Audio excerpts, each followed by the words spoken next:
Good evening, good evening, good evening, everyone. Welcome to Be Healed Webshow. I am your host, Camille R. Perry. You all know this. That's why you're tuned in, and I'm so happy you're here.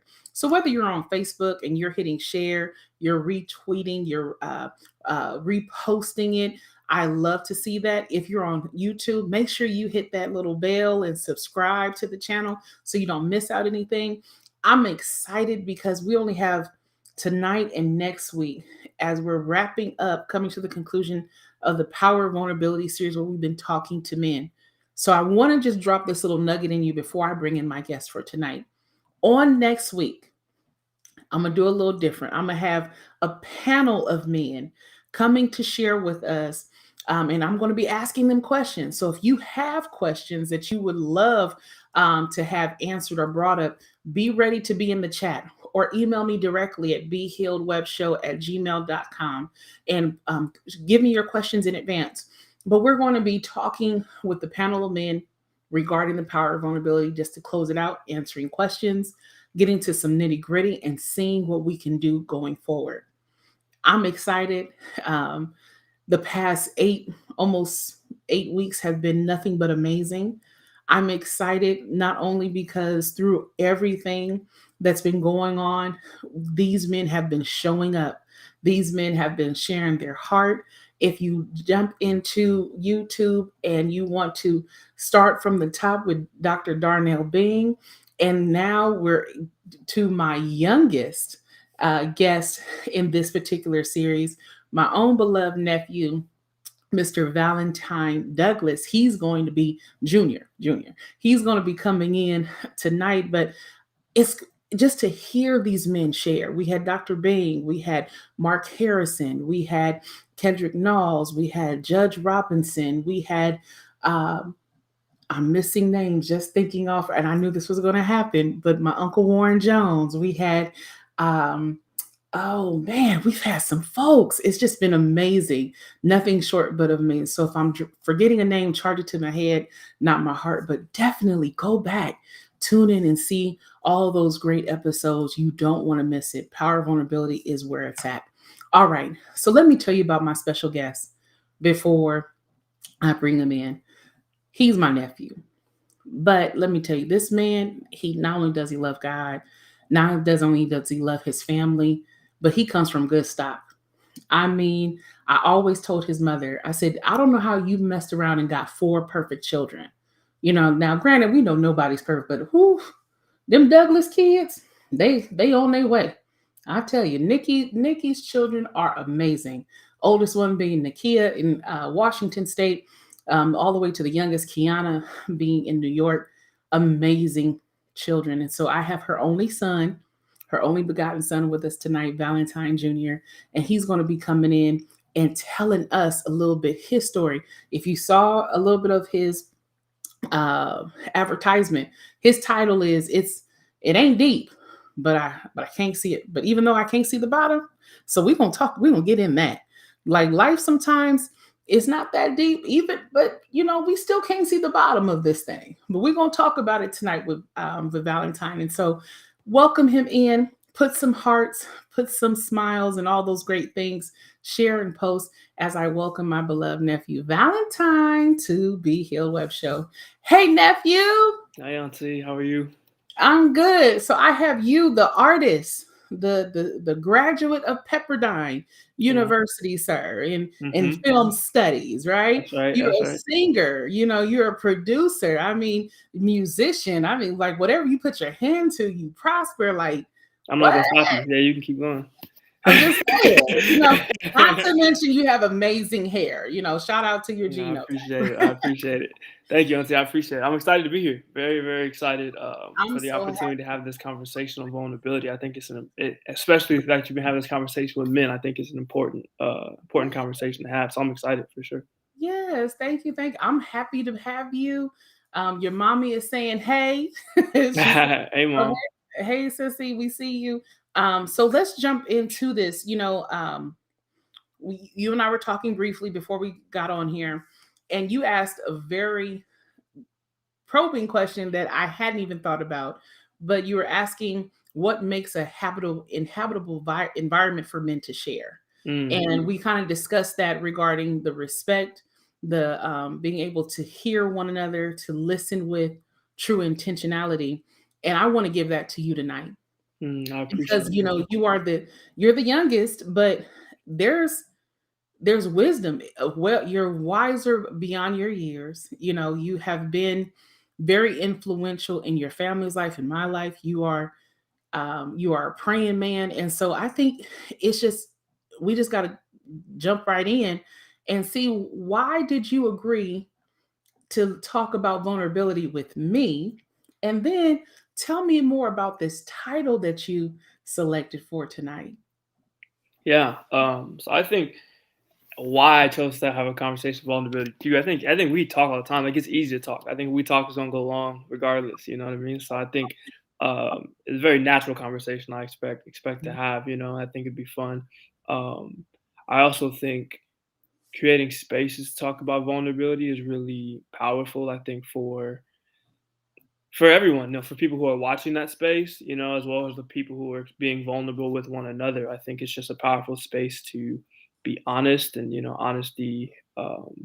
It's like the way life and the truth will set you free. I think we become honest when we're vulnerable. We're being truthful, and Yeah. when we are truthful, we experience a level of freedom that comes from that. And so I think it's just beneficial all around for everybody. So I'm excited to have. Yeah. I'm always excited to have those conversations. Should be fun.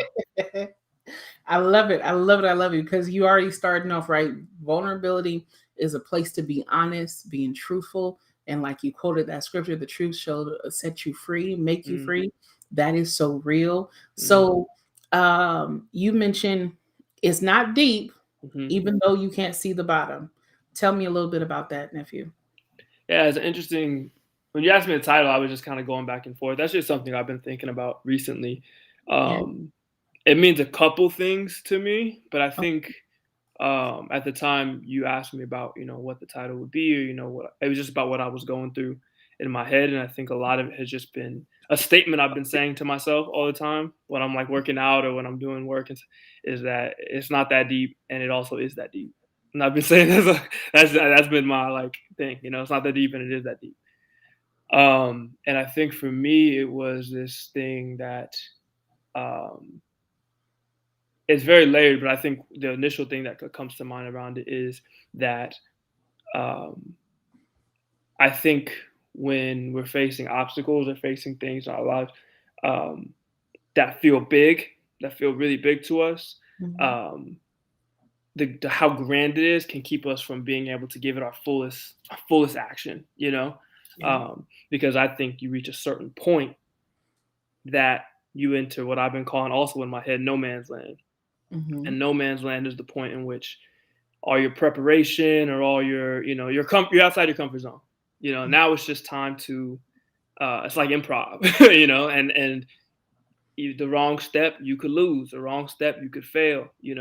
And there's just no way around that. Like if you want to succeed, you have to be able to get into no man's land and just see what happens and trust your movements. And Hmm. so I think for me, the it's not that deep part is super important, because when you realize, at least for me, when I realized that like whatever happens in no man's land, whether you hit your face and fall or whether you're incredibly successful, either one of those outcomes really aren't that deep. If you fail, then you just get up and keep moving, regardless of how big that thing was. Like there's always a next thing to do. And so True. giving myself that place of perspective is really good. And even if you succeed, like as big as a success, however it can be, for one, can't be too close to home. That now you find identity in this level of success, and can't be so big that now you don't do the next thing. You can't be caught up on yesterday's wins. You know what I mean? So Mhm. regardless of what happens, it's not that deep. And what that does for me is it frees me to be able to give my best effort. Yeah. Um, and be able to accept whatever happened, because I think I have fallen into the habit of you know the fear of failure, Mhm. um, and that hindering me from giving my best effort, from me really getting into no man's land, um, because it puts you in a position where, I don't know, you can kind of control the loss or control the win. You know what I mean? If you don't, Right. really put yourself in that space of vulnerability. So the ain't that deep part really helps, but it also is that deep because whatever your goals are, that whatever goals I was setting are important, and have to Right. be valued. And like you can't Right. just undervalue them so you can do them. Like no, they are important, but they're not so important that you should freeze yourself from like really going after them. If that all makes sense. Yeah, what I'm hearing is balance. What I'm hearing and what you're saying is having true balance between um, not allowing the anxieties that come with adversity, challenges, trials that we face to keep us incapacitated and not moving forward, Yeah. but as well as kind of like that fight or flight syndrome where sometimes I would like to say there's fight, flight, and freeze. you Yeah. Yeah. know, Fair. Yeah. because you have sometimes you just free and you won't do anything. You just become stagnant. Yeah. Like you're in headlights, and then it's too late, Yeah. right? So you're saying is like, no, this mountain that I'm facing, whether I make it or not, that's one thing. But at the end of the day, it matters. Yeah, but I can't let it kill me. I Right. can't let it, or if I conquer it, I can't like I love what you said, not living on yesterday's success, because I do think that sometimes um we've seen that where people who were the star football player, 30 years ago, Yeah. still trying to ride that high. Oh, yeah, you'd be like, "Sir, they Right. weren't even wearing the same kind of uniforms." Like, there Right. was Right. so much has changed, Right. Right. Right. the rules have changed. So, I do think that that's a healthy balance to have, to know that you're still striving to do well, but you're prepared if it doesn't go well, or if it does perfect, you're still okay either way, and that's where I think most of us have to be. Yeah, I think it's like the idea that the action is like the most important part, you Mhm. know? Um, yeah, not being addicted to outcome. Like mom said, it's just that's super important.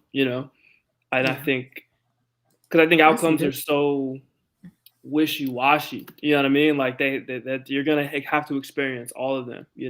And I Mhm, think that for me definitely um I don't know. One thing I've also been coming to terms with, like you were talking about, an idea of balance is like there's mhm, no perfect ending to this journey we're on. And I think for mhm, a long time in my life, it's been like trying to do all the steps and right things to make sure I can get to my perfect ending. You know what I mean? And mhm, then when you have that kind of mentality, it gets real deep because it's like you have to do the right things. Your missteps move you away from your right positioning. You know what I mean? And I'm really kind of moving away from that mentality. I think there's just you're always in a position of uh, every step you take is going to be there's going to be good outcomes and bad outcomes, and you're going to experience both of them in every decision you make. And then it's just now deciding what good outcomes and what bad outcomes you want. Which good outcomes and which bad outcomes are most beneficial to the life that you want to live. But the idea of somehow one day escaping good and bad outcomes um, is a fantasy. You know what I correct, mean? And right, so I think I'm really starting to really learn how to come to terms with that idea. And with that idea comes the idea where it's like, oh well, if you're always gonna have good and bad, then like it ain't that deep. You know what I mean? Like it don't really, it don't matter, what choice you make. The only difference is it might deter you this way, but then you just make another, you know, connection back in the other direction. So I think that's definitely one way in which um, that statement sits for me. And then also I think it sits from like a faith perspective, where it's not that deep, but I can't, even though I can't see the bottom. I mhm, think there's a certain level of belief that comes in that too. I think of like, you know, jumping off a cliff or jumping into a water or something like that. And though you don't know how deep it is, you're proclaiming a level of it's not that deep. As in I can face this, even though I'm not entirely sure um what's there. So there has to be an acceptance of the reality and also a proclamation to how you're going to affect the reality at the same time. you know? And I think that's that level of balance you were talking about as well. Absolutely. And I think that, well, I have a few thoughts but I want to ask a question before I go there. Yeah. When you're making decisions, what are some of the steps that you take in your decision making process? Because there might be a man, woman, boy, or girl that might be watching this, or someone maybe your age group or older or younger that might need a little help with shaping how they think, and maybe what goes into their decision making. So, what are some of the steps that you do when you're making decisions? Yeah. I think I I usually always have some type of thing going, you know, whether it's a project I want to make or something, an opportunity that has come up, or just some idea. Like if everything stopped right now, and all my projects stopped, I would immediately start thinking about what my next project is to do. So I think usually I think about it in relationship to the goals that I've already been committed to. This next decision, whatever it may be. Um, and how it aligns with that, or if it's bigger than that, and that thing is worth putting to the side for now, this new thing. It usually has some relationship to what I already have going. Yeah. And then I think definitely consulting people in my life, first, so being God, consulting, okay, God, what is the it is how does this line up with what you're calling me to do? How does this line up with Okay. what you said? But I think also this level of having people in your circle who you can um, just get some feedback around the decision too. I guess it just depends how big the decision is. You know what I'm saying? Depends like what we're talking about, but Mhm. sometimes like you don't need to call everybody to figure out small Right. decisions or simple Right. stuff. But I think if it's something of significance, definitely getting feedback from people who love you and people who know you and people who kind of know the goals. And then I think from there, just learn to take a step. I think that's again, you know what I mean? Like I think eventually being able to like do all the precautions you feel necessary, and at the end of the day be confident, just being like, if this is what I feel, go with what you feel and Mhm. accept the good and bad that comes with what you feel. Yeah. The reason why I asked that, Valentine, is because I'm trying my best. You good. You Like, "Ah, that's good. not it, no, the reason why I asked that is because when you made the statement about, and you were breaking down how you look at challenges and talking about, it ain't that deep. Mhm, However, you can't see the bottom. I was thinking about individuals, and when you made the statement about good and bad outcomes, like there's no way of, you can't predict what outcome you're going to have, because again, we can't tell the future. mhm, We hope and pray for the best. We try to apply our best, but sometimes we still don't, it still isn't the best thing. It still isn't the right thing. Um, but yet we continue to pursue. So I was thinking about the individuals that might feel like, oh, well, forget it, doesn't matter. Let me just do such and such. And they take what you're saying to the extreme, mhm, and versus allowing that balance and that wisdom. That's why I wanted to ask you about how you make decisions, mm, because the first thing you mentioned is that your decisions always go back to your goals. mhm, So that helps that person, before you strike out and just throw it all away, throw it to the wind, you have to remember your goals. mhm, And so whatever decisions you make from that should relate to the principles of who you are. Your goals should tie into what your desires are. And you mentioned consulting God first and foremost. I mhm, immediately went to Proverbs 3, 5, and 6. mm, That for us to trust in the Lord with all our heart and lean not to our own understanding, mm, but in all thy ways, God will acknowledge you and you'll direct our path. Like knowing that. And then you're saying, talking to those in your core team, like your mom is part of my core team, who I Auntie. I mean, she's just good like that. I promise. But being able to gain that wisdom or insight, or maybe look at it from a different perspective, weighing that, and then making our decisions. And whatever comes up from that, at least we gave it our best. Yeah, yeah, definitely. I like that. And I think it's interesting, like, I don't know, I think life is so cool like that, where when you talk about, some people might just say, screw it, I'm just gonna do X, Y, and Z. It's like, okay, I think I'm also in a position where it's like, okay, do X, Y, and Z. Shout Mhm. out Kiana, yes, she is. um, I think when you go do X, Y, and Z, X, Y, and Z has consequences.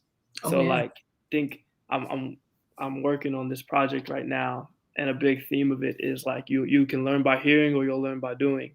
You know, learning by doing is gonna hurt a little bit more. Or you're gonna have to physically feel the consequences of whatever the doing is. But I think both of those options are better than stagnancy. You know, Yeah. and so and that's a slippery slope. Because some of the consequences of doing can get real bad. And so I think it's a question of, yeah, like taking all those steps for me, Mhm. like you were mentioning, is an opportunity for me to try to learn by hearing or try to make decisions by hearing, by wisdom that I believe and that I'm hearing from God, that I'm hearing from my circle, and then make the right steps. You know what I mean? But you will also learn by just taking steps. You know what I mean? And I think there's a certain level of of freedom to that too. On the other end, it's like I admire people who can really, you know, say, we're gonna see what happens, and take a step. Yeah. You know what I mean? And I think there's a certain like power that comes in that. But again, it's all about balance. I think if you don't know what your goals are and then Mhm. you do that, you might find yourself in situations where you don't want to be. But I think when you do know what your goals are and you have the freedom to be able to say, yeah, I don't fully know this is the right move, but let's see what happens. I think that gives you a lot of experiences, good life experiences. I think your adventures will be fun. Absolutely, absolutely. So let's kind of get into this for a second. You're 24. 24, 24 years old. So as just turned 24, if I'm not mistaken. Hmm. What has been one of your greatest lessons that you've learned in the past 4 years of you being in your 20s? Oh my goodness. That's a big question. Greatest lesson of being in my 20s, or one of the greatest lessons.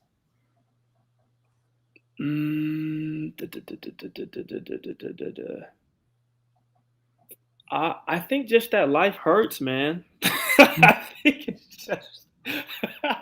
uh, I guess I'm talking about vulnerability, so I'll get into it. But Come I on, think come it's on, lean just. into it. Lean I into think it. it's just that things hurt. Like I just think, um, I don't know. I've had such a good upbringing, had an opportunity to just. I've been very blessed in my life with a lot of love in my life and a lot of opportunities in my life, and so I think. Um, I don't know. I think the older I'm getting, the more I'm seeing just the kind of harder nature of things, and that kind of pain of life is kind of unavoidable, and shouldn't try to be avoided. Really, I think it's like it's there for a reason. You know, um, so I think the biggest lesson I think I've learned and I'm learning and relearning is just like that you're gonna experience that, learn to embrace it, and learn to move through it. But at the same time, I think not try to, because I think what I think men can do, and I know that I've done at points, is try to fight to the feeling of those things Mm, while moving through it, and I think right. that's a mistake. So I think it's this really unfortunate uh, reality that like you don't you can't you have to keep moving through all those experiences. And through also while you're experiencing them, you have to allow yourself to feel the full weight of them, good and bad, not just the bad ones. You're gonna get all those things, but I think, um, yeah, I think that's been a hard reality to set in. I think I've cried more tears Mm, in the last 4 years than I've ever cried. yeah. I've cried for people, like, in front of people, and leaned into people, you know what I mean, in ways that I hadn't before. And it's just been really necessary, just learning how to like, accept all those feelings. I think my knee-jerk reaction is to correct them, you know. Yeah. It's like it's just not supposed to be like this, or I'm not supposed to happen, or I'm supposed, Right. it's Right. because I made these mistakes that I'm feeling this way. So now I have Mhm. to, make sure I correct them. That way I won't. And it's like, bruh, there's no escaping it. And so I think, again, like we were saying before, it's a matter of like choosing your good and bad. but accepting the reality that good and bad will be there regardless, you know? Absolutely, absolutely. Your mom said, "Feel your feelings," Yeah, and you got to. it's so true. You know, you mentioned about fighting those feelings, and so you're 24, and you have come into the reality that life brings its own set of woes and issues and challenges, Yeah. and you're learning not to fight against yourself. So let's talk about it. Mhm. As a young man growing into a grown man that you are, a flourishing grown man that you are, Mhm. um, do you have more reservations in regards to, yes, you're saying let it happen, but do you feel yourself maybe setting up reservations or possible boundaries of not wanting certain things to come through? Because remember, you can make a choice, Mhm. right? You have choices and decisions that you can make, and sometimes those decisions can, let's use a love relationship. So you had a relationship and it didn't go well, Mhm. and for whatever reason, Mhm. and so maybe you put up a wall Mhm. and not allowing, so the next person comes in, they won't be able to cross that wall. Yeah. I won't be hurt like that again. Yeah, I Do think you, just do you oh, sorry, finish you can no, finish the do question. you find yourself maybe taking that self protect mode into your in these days? Do you find yourself maybe doing more self protection? I think unconsciously, like, I think in terms of dating, my thing, because got out of a relationship in the last 4 years and, like, had the whole thing. So I think what some of a friend of mine called me out on it actually, but again, my thing was, like, trying to correct again. So I Mhm. think after that relationship, my mentality was all around like, okay, then I just need to, date more people and figure out what I want, you know what I'm saying, and see what's going on. But I didn't realize what I was unconsciously doing was kind of trying to find another perfect scenario so I wouldn't end up Mhm. kind of, you know, feel, on the painful end of that last painful scenario. You know what I mean? And so I think it was interesting that, yeah, I was trying to correct by like trying to figure out exactly what kind of person I would want, you know what I mean? Mhm. And then once I figured out that, I would be able to move into a new relationship with someone who was like perfect for me. So now I won't have to feel any more pain because this person's gonna be perfect, you know what I mean? And that just is not realistic. And so I don't think it's my reflex to be like, yeah, I'm gonna cut people off, or there's gonna be a certain like, um, I don't know, closed offness, to relationship. That's never really been my nature. I'm just a real people person, and so that just Mhm. wasn't my experience personally. But I do Mhm. know that I'm a fixer, and that's my mentality, and I want things to be exactly right. And so I think that was my reflex of trying to protect myself, was like trying to find the perfect thing and trying to figure out exactly what qualities I wanted in a person and doing all this deep thought about relationships. So I, to me, just kind of had understanding about it, but there was a subconscious layer of like, once I figure this out, then I'll be able to make the perfect Right. decision and be in the perfect relationship, and then won't have to experience that again. You know what I'm saying? And so I think I think that's natural, that reflex to feel that, but I think it's not the move, obviously. Yeah. I think, but it's hard because I think it's just like you have to put yourself in a position, not even just romantically, but I think in anything that you want worth getting, you have to put yourself in a vulnerable position worth being, for worth not worth. There's a possibility of experiencing pain, to really Mhm. put yourself in this position. And if it works out, great. But if it don't, you're gonna take a hit, and like that's just the process. Next time you do it, and if you really want to do it well, you got to put yourself in the same vulnerable position with hopefully a little bit more knowledge or hopefully a little bit more self awareness. But that self awareness doesn't make you less vulnerable when it really gets down to it. It just makes you more knowledgeable in the vulnerable position. You know what I mean? And so Good. that sucks, man. What a terrible truth. It's I like just, there's no level of, because I think also like if you only want to be in a position where you're not vulnerable, to me you won't be in your best position. yeah. You know, if you're only going to positions where whether that be relationships or even opportunities, Mhm. um in your life, which I've experienced, if you're only taking the opportunities that you know you can win or that Mhm. are not you're not in your uncomfort zone, then that means you have like, you're taking this much, but you have this much to give. But this much is when it gets really scary. You know what I'm saying? That's when Mhm. things start getting like, I gotta do my very best or it might crumble, that type of Yeah. thing. Like that's where the vulnerability comes in. And so you end up moving beneath your potential Mm. out of a form of protection, you know, because I don't want to be in this space where, things could go wrong. And the hard part about that is you're beneath your potential. So like Yes. you won't be satisfied with the relationship. You won't be satisfied with the results of your work. You won't be satisfied uh, with the results you're getting Mhm. because you got more, but Right. you also know to experience to lean in and live into that more, you're gonna Mhm. have to be in a real vulnerable space, and that's challenging. So yeah, I think that's a real tough lesson to be learning. But I'm glad I'm learning it. You know what I'm saying? It's cool. Yeah. It's a tough one to accept, but I think it also makes it fun. Makes it very fun. Your mom mentioned faith, and I I hear so much in that because I'm like, here you are, you're 24, you're already aware of it.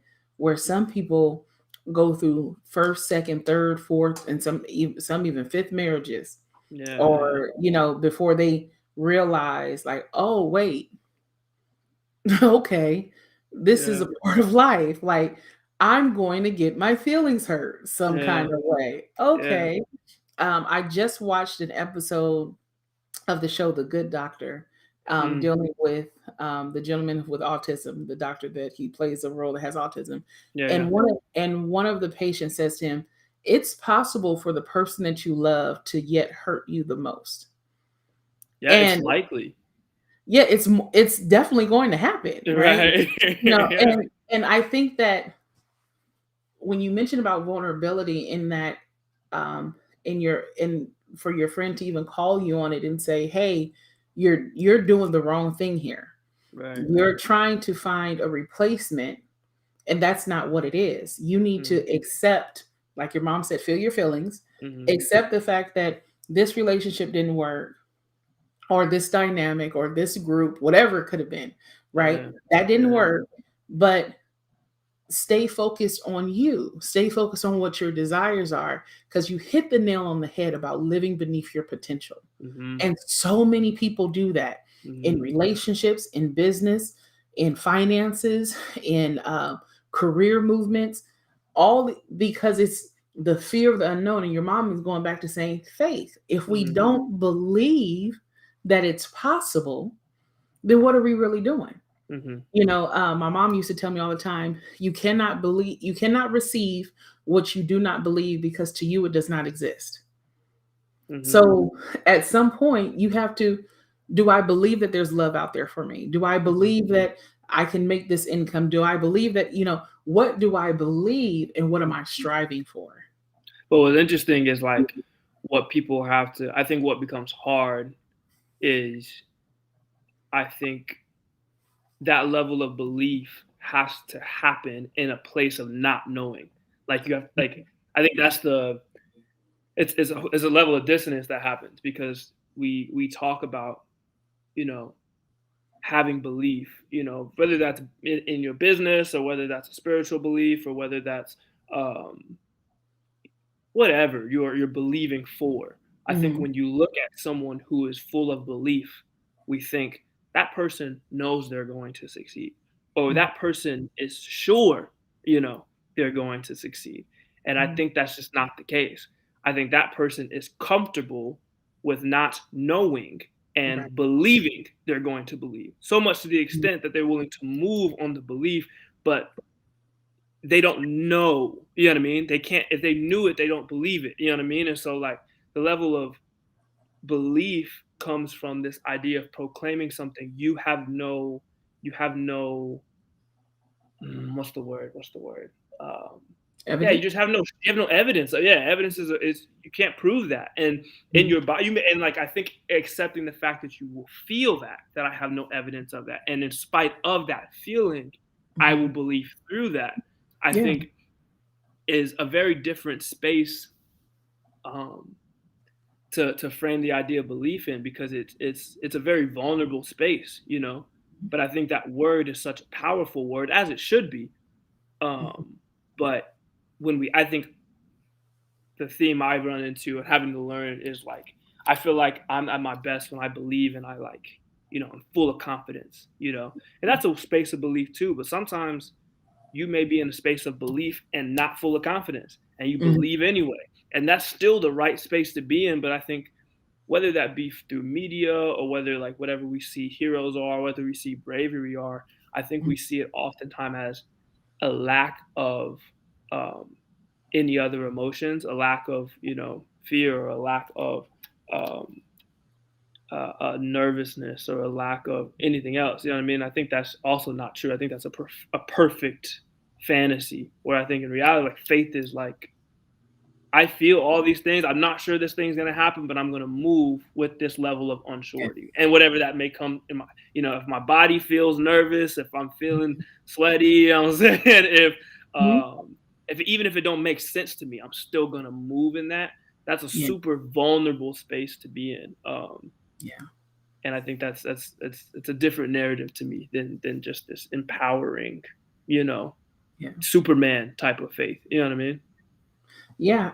While you were talking, I was thinking about Pastor Mike Todd, and how he was talking about shaky faith and crazy faith, and Hmm. the different, and knowing that when you mentioned the definition of, we were talking about believing, but faith is the substance of things hoped for, Right. and it's the evidence of things not seen.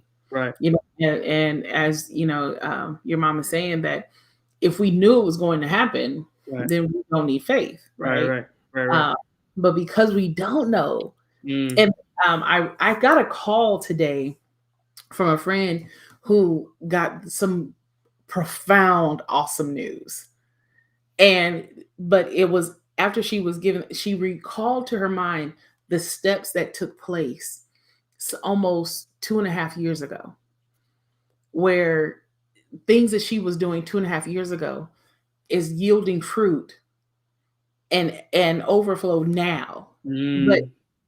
again, 2.5 years ago, she just thought she was just doing her job. Right. Right. She was Right. doing what she needed to do, Yeah. helping some. But all along the way, so many things, and that's why I think it's so awesome, for us to remain in a place of vulnerability, because God, being the supreme architect of life, Mhm. He knows. Mhm. We just got to allow ourselves to rest in that vulnerability space of Mhm. saying, God, I trust you with my life. Mhm. I trust you with my next move. I trust you Mhm. with my heart, my mind. I trust you. Mhm. And that vulnerability, whoo, there's some power in that Yes. when Yeah. we, give, Definitely. when we give that over to him, because then it's like it should take the stress off of us, Mm. thinking that we have to do it. Mhm. I'm kind of speaking to myself right now. So No, it's good. That's facts. That's very true. I think it's it's so countercultural, which makes it very hard. You know what I mean? Um, and I think that's what's and I think there's also this level of responsibility that comes within faith as well, that I think also becomes hard when pushed up against the idea of um, giving it to God. You know what I mean? I know about giving it to God. I've seen my examples of people in my life giving it to God, and I have moments in my life where I have given it to God. But I think there's also this, again, that like you were talking about before, balance of being Mhm. able to say, you know, I have to be in a level of vulnerability. And in that level of vulnerability, God, you are the supreme architect. And now, God, with you being a supreme architect and me being vulnerable, now what do I have to do, in this level of faith, Mhm. And all of that concoction just creates a very scary, crazy thing to experience. But on the other end of it, that's when you proclaim it as faith because you see the things come to out, come to pass, or you don't, which is also another, you know, I think scary place to be in too is your faith doesn't what's the word, it doesn't assure you what you Mhm. want, you know, Oh, right, right. and I think that's another really challenging and tough thing to be able to wrestle with. I think as a reality of life, is and even though it doesn't. have faith anyway. You know, to me, um, whether that's a faith you're proclaiming in God, Mhm. or a faith you're just proclaiming anything that you use in your life, like it doesn't assure the outcome that you're looking for. Right. Um, but the proclamation of faith is essential, and needed, and it's gonna take you somewhere where I think, regardless, you need it to be, and will grow from there. So Absolutely. That's yeah. good. So what is some advice, like if you could, you know how we always ask the question, if you can go back in time, what would you fix, change, right? Hmm. We're that's beneath us now, right? We're going back in time. Let's talk about going forward. Hmm. If you could write a letter Mm. to 34-year-old Valentine Douglas Jr., Yeesh. Okay. what are some things that you would make sure that he could read and understand at age 34? Something like Yeah. this advice that I'm giving to him, Yeah. or he Yeah. hopefully gonna be a lot wiser than me. Like I hope he cool. What are things I would try to tell age 34-year-old me? I think keep moving is a big one. Hmm. I think that's been a reoccurring theme in my life, um, that I've had to learn. Um, and I think it comes up every now and then, but keep moving, even if it's not perfect, keep moving. Yeah. And I think I would also say, uh, create your own reality. I think that's a statement God has given me for a long time, you know, and Mhm. something that's been more and more true as I, get older. The necessity to do that, to not look for, I don't know, just what culture says to do, or even, what the things around you say to do. That may Right. even be the church. I think Mhm. it's a level of, you have to ground yourself in what do you believe, and move from what you believe and trust what you believe. Um, so I think create your own reality is a big one, especially because I think in 10 years we're gonna see a lot of crazy stuff that, um, is gonna lead a lot of us to make a lot of decisions that we Mhm. we may not even be thinking about making right now. You know what I mean, or even having to make right now. So I think, um, to me, I would tell myself to trust myself and create my own reality in that. I would say to lean on my community, Mhm. um, and have fun. I think that Yeah. would be a big one. By the way, I think all of what you just said is helpful for future 34, because oftentimes, when we look back when we look back over our 20s, we think about how much fun we had, whether it was reckless fun, whether it was just rambunctious in the moment.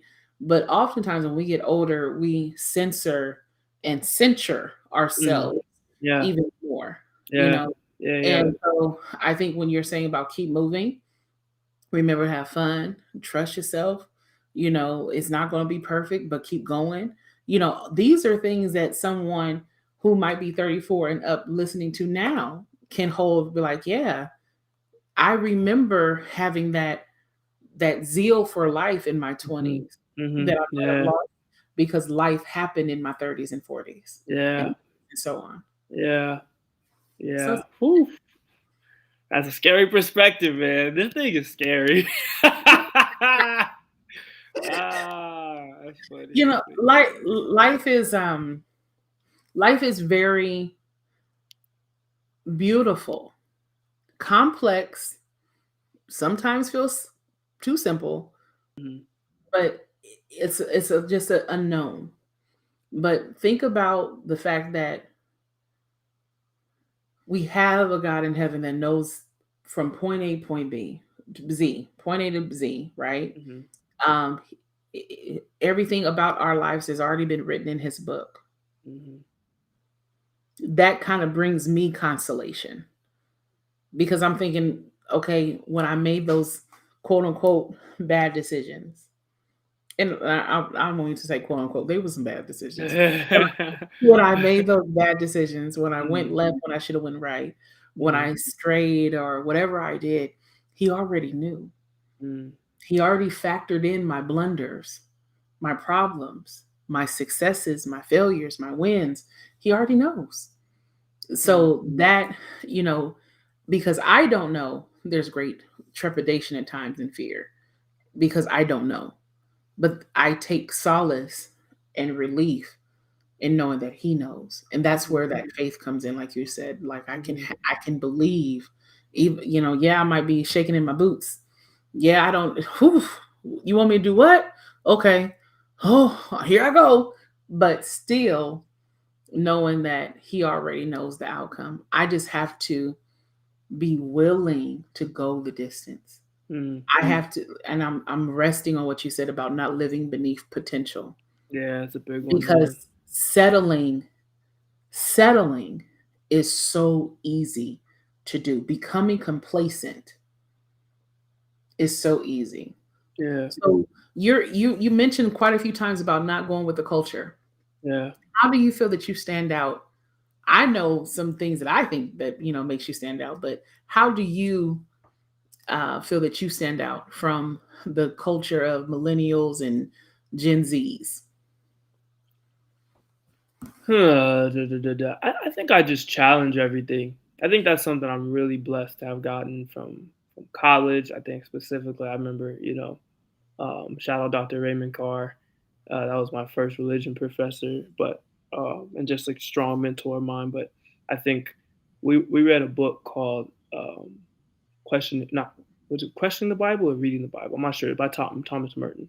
But regardless, the book was about questioning the Bible, and that was a really cool thing for me because I was like, oh, he's right. You should question the Bible. You know what I mean? And questioning it in the sense that not that it's not true, but truth isn't afraid of exploration, and when you explore it, Right. you get deeper truths, and then you get deeper questions to ask, and any quote unquote truth that doesn't want to be explored or that doesn't want to be challenged is problematic, and Mm, so I think, or is it strong enough to hold up against your challenging, and so to mhm, me, I think that's a big thing for me is I'm thinking like 24/7, and I'm mhm, always trying to um, challenge perspectives, and not in a way that's just confrontational, be confrontational, but I think I've really tried to listen to what do I believe about this, yeah, or why is this trend happening? Why is this being proclaimed as the true thing?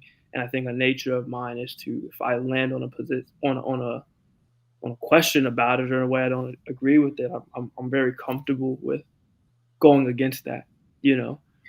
And I think that's fun because I think you get levels of healthy. I mean, I grew up a baseball player, so I like competition. So I think yeah, healthily butting heads is a very fun. You know what I mean? And so to absolutely, me, I think that's one thing that I mean, and then that lands me in a lot of specific perspectives that I have. But I think that's one of the core natures about myself that makes me, I know, unique in some of those perspectives.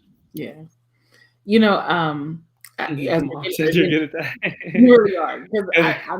I've heard a few. I've been over there family times, and I'm like, "Whoo, this is a hot one," and I'm just saying, you gotta ask. You gotta ask, I'm just man. gonna sit here and go to sleep. But I remember my dad asking me when I was younger than you, maybe, probably Mhm. more than likely, why do you believe what you believe? Right, And I right. think that that is something that people can ask that even in their relationships. And Why should. yes, Yeah. yeah. Why do you believe that, and not in a like you said, not in a confrontational way of, I'm picking at you, but why do you believe that you can trust me with your life, or that, that we can make this, like, it's really qualifying the statement. Definitely. And I Yeah. think what's big about it is when you get to no man's land, when you get to Mhm. that level, Frankie does know my competitive nature. That's just me. It's just I got to do it. Um, when you get to no man's land and to the level where things get really vulnerable, the reality is you're going to fall into what you actually believe. Like Yes. that's the big part. I think that makes it why it's so imperative is like because when you actually put yourself in vulnerable positions or you're forced into vulnerable positions, Mhm. whatever you proclaim to believe to be true or everybody has told you to be true and that you've been going along with, it's going to fall away unless you really believe it, you know, and you're going to put yourself in positions now where you may be going against what your character has said you are, you know what I mean, or where you mentioned relationships, you know what I mean, like if I'm in a relationship with someone, I'm thinking romantically, like the things that I think I should do in a relationship when relationships get hard, that should do, unless I have a strong enough truth to lean on, is going to fall away. You know, if I don't have a strong enough belief as to why I should do X, Y, and Z, then when it becomes hard to do X, Y, and Z, it's not going to happen because you don't know why you're doing it. You're just doing it because it's what you've always done or what, you know, is the quote unquote right thing to do. But if you don't have qualifying reasons as to why this is going to be beneficial for my life or this is the decisions I've chosen, you won't make them when it's time to really make them when it's important to make them. I think that's across the way, whether that comes to, you know, your religion, your relationships, your, you know, fitness goals or whatever you're really passionate about. Like if you don't have real reasons about why you do those things, it's gonna fall away, in my opinion. That's perfect. Absolutely perfect. And we're already at our time, but when I tell you, I knew Valentine when you stepped in, we were going to have good dialogue. Oh, and I knew it because his battery, he let me know already. There he goes. Here he I'm being is. quick. I knew it. The laptop died. Let's see. Let me go this way. Laptop died. Laptop died. Okay, no worries. I like I was saying, like, you know, I knew we would have good dialogue regarding this topic because it's so much truth that you're speaking, and that's why I share with the individuals and those who saw it, wise among your years, because what you're saying is real. What you're saying is very real, and that we have to be aware of what it is that we believe and why we believe from from every capacity of life. You know, hold fast to your profession of faith, hold your confession of faith, hold fast to your confession of love, whatever it is. So when those things, when the storms of life come, because they will, you know, even I can say that with the passing of my baby, you know, that it was definitely a moment where I was just like, either you believe God or you don't, you Mm-hmm. know, understanding that it ain't always going to go the way you want it to go. It's Mm-hmm. gonna go the way he has wrote it to go. And Mm-hmm. you have and still loving him enough to trust him with everything in me. Because I know he loves me more than I could ever love myself. You know, and that's the same thing with relationships. When those relationship doors close, or when the job didn't work out, whatever it happened, didn't pans out, it's okay. It's all right. It's all good. It's going to work together for our good because you got to have that faith, that confidence, that that know that you know that you know that you know that it's Right. all good because he's in control. And so I appreciate you, um, you sharing your story, your truth. You definitely given me some things to think about.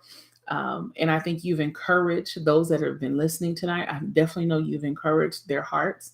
So I want to say thank you, thank you, thank you.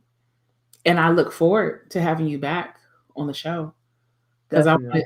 especially when those doors open that you've been praying for Amen. to take place. Yeah, I'm looking for you to come back and you can tell us how it was scary, but I got here Right. and Amen. you made it happen. So Definitely. Yeah. Thank you, um, Auntie. This was great.